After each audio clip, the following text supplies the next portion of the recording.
Hey, hey, hey. Time for another Out of This World story from rSpace. Dumping a cheater is like shedding dead weight. Life's too short for emotional baggage fees. Today on rSpace, if it doesn't spark joy, it's out of here. Up first, polyamory wasn't exactly what OP had in mind when her partner said, "Let's spice things up." My boyfriend suggested a polyamorous relationship, so I left him. I, 24 female, was dating my 27 male ex-boyfriend for 2 years. Last year we started talking about getting married, if we wanted to stay in the state, regular future stuff. The past few months I've tried to bring up engagement, rings, time frames, and he doesn't seem interested at all. He shuts me down and says we have enough time. He was once so excited about it. Which brings me to 2 weeks ago. He sat me down and out of the blue he asked about a polyamory and that he thinks it'll be good for us so we can build our bond closer. I'm like, how does bringing someone else in a relationship for you work on us? And he goes, she wouldn't interfere with us. Jess knows I love you and I want to get married to you. She will bow out at any moment. Jess is a girl he's known since they were in middle school. She recently started working at his company and I guess their friendship has rekindled. I got up and went to pack a bag. He asked me what I was doing and I told him I was done. He started panicking and saying it was a joke. She was interested in one, but he wasn't. I didn't want to hear it anymore. He asked why was I freaking out, and I told him, I know how this goes. You randomly bring up polyamory, you've already cheated, or you're going to cheat if I say no, so I'm done. I left to go back to my place. I'm working on my master's, so I decided to keep my apartment to study even after we moved in, and I was going to move in permanently 2 months before I graduated because my lease would be over. He was blowing up my phone and telling me he's sorry. Then he'd flip to calling me all types of nasty names to, I should have had sex with her when I had the chance. I blocked him. He showed up at my place 2 days later begging me to come back. I asked him to let me search his phone and his face went pale. He let me check and he was good at deleting things but not deleting what he deleted. They were flirting. He brought it up after she got feelings for him and he felt bad. So he told her I'd be okay with an open relationship. Surprise, surprise. I told him to get out and I'm done. Our mutual friends, I should say only 3 people, 3 were my friends and the other 4 and him I met through my best friend's brother. No one was on my side except my best friend, her girlfriend, and my best friend's brother. Are telling me I'm overreacting and it was just a suggestion, and a suggestion doesn't mean he's cheated or is going to cheat, and a lot of people open up their relationships. I told them when we got together it was clear I was looking for a monogamous relationship and partner, and he feels like I'm not enough. And I won't wait to find out in 5 years that he's been cheating and I have to go through divorce. I told them if any of them bring up to me after this, I'll cut contact with them too. I've gotten a few comments in my posts saying that I'm shaming people who are poly. I'm not doing that. I said it's not something for me.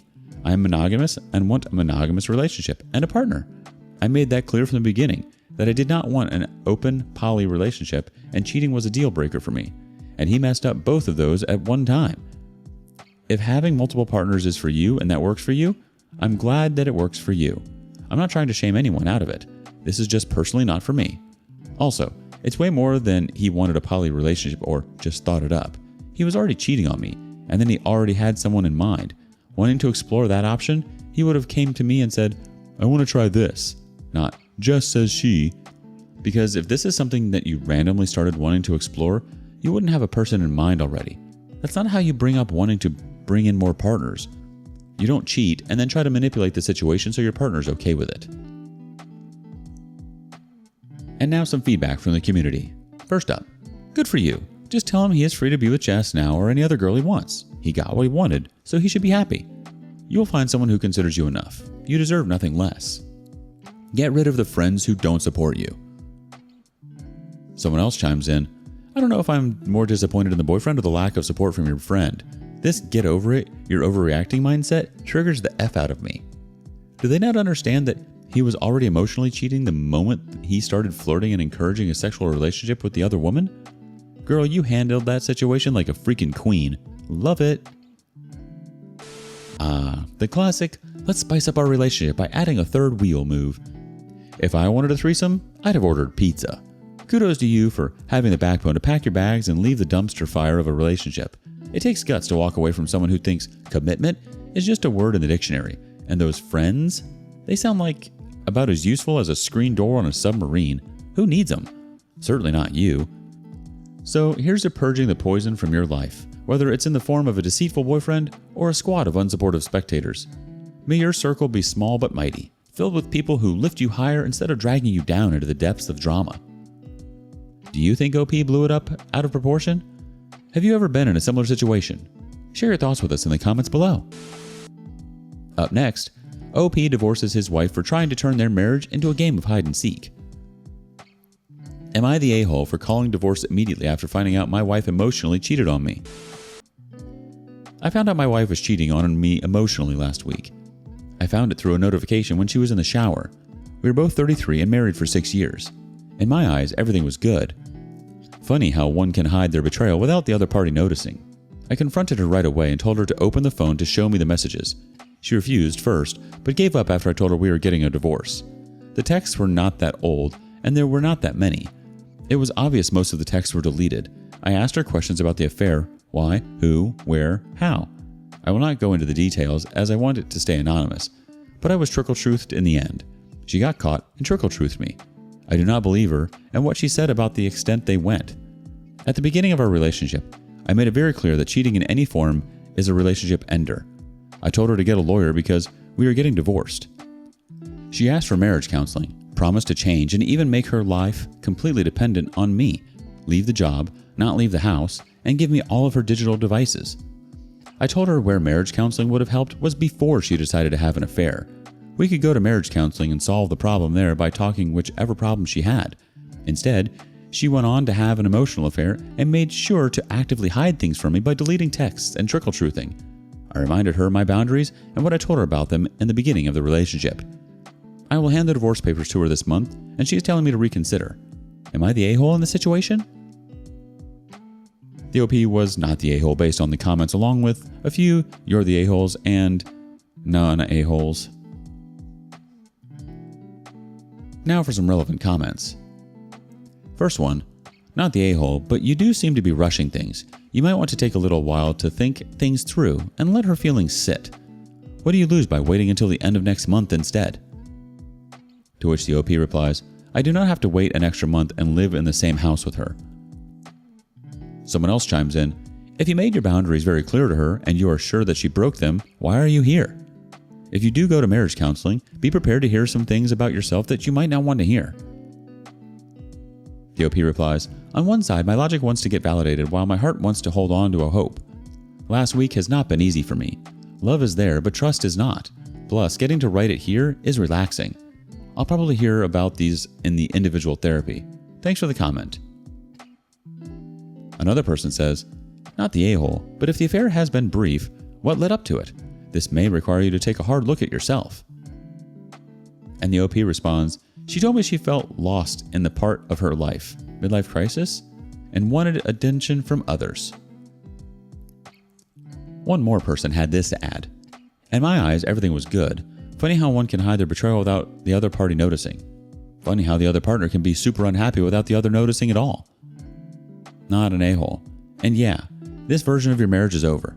Good for you to realize she chose to end it.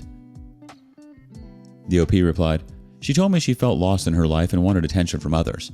I do not think that's anything to do with unhappiness in the marriage unless she lied. I guess you can never know the problem unless the other party communicates. Surprising. Let's give credit where it's due. Confronting the issue head-on takes courage. It's not easy to face the reality of infidelity, especially when you thought everything was peachy keen. And as for the marriage counseling plea and promises of change, well, it's a classic move when caught red-handed. But sometimes the trust is too shattered to piece back together, no matter how many apologies are offered. As for the rush to divorce, sometimes it's about self-preservation. Living under the same roof with the person who shattered your trust can feel like navigating a minefield in slippers. So no, OP, you're not the a-hole here. You're just someone who's setting boundaries and choosing to prioritize your own well-being. And that's something worth applauding.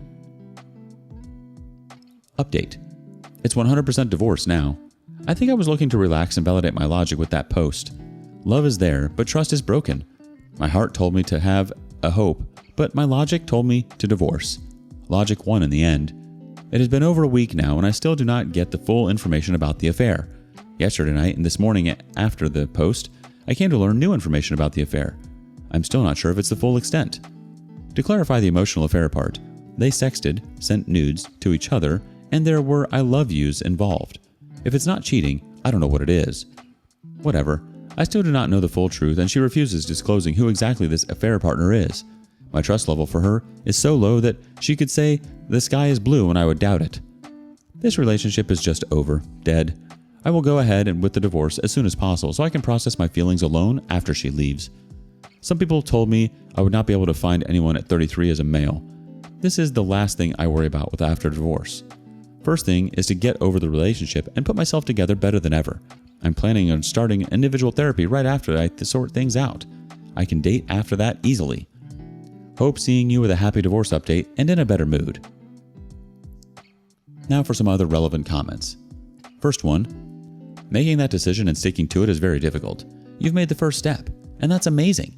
You probably will never find out the full truth. I'm divorcing my wife now for very similar circumstances. You'll find someone else at 33. There's literally billions of fish in the sea. The OP responds, I totally agree. 33, looking good, feeling good, earning good, attentive. I think people who told this are incels, and they are projecting their situation. Someone else has this to say. Good on you for making a decision. Honestly, the nudes are for sure divorce-worthy, and you are right in getting a divorce. Even if there was no sex, she was clearly wanting it to be physical if there were nudes involved. So I'm glad you found the truth and are deciding to do what's best for you by getting a divorce from the woman you clearly can't trust. The OP replies, I believe trust is the foundation of human relationship. It's just impossible for me to get back from this. I love her and it deeply hurts now, but I do not believe I will ever trust her. One more last comment. She won't tell you who a affair partner is, but you have his nude pics he sent your wife? That should help identify him. The OP replies, I do not have the photos, but just the replies to them. Photos were deleted. It's obvious there were nudes involved, but all of them were deleted. Who needs trust when you've got a treasure trove of half-truths and deleted nudes to sift through? It's like a scavenger hunt for the emotionally scarred. Deciding to call it quits when trust is shattered beyond repair takes a strength not everyone possesses. It's like ripping off a Band-Aid. It's painful at first, but ultimately freeing. And let's not forget the importance of self-respect. By choosing to walk away, you're saying, I deserve better, in the loudest possible way. Because let's face it, nobody deserves to be stuck in a relationship where loyalty is as rare as a unicorn sighting. What would you have done? Do you think OP jumped the gun? And thank you for joining us today on rSpace. Be sure to like and subscribe and hit that notification bell so you don't miss out on our next video. See you soon!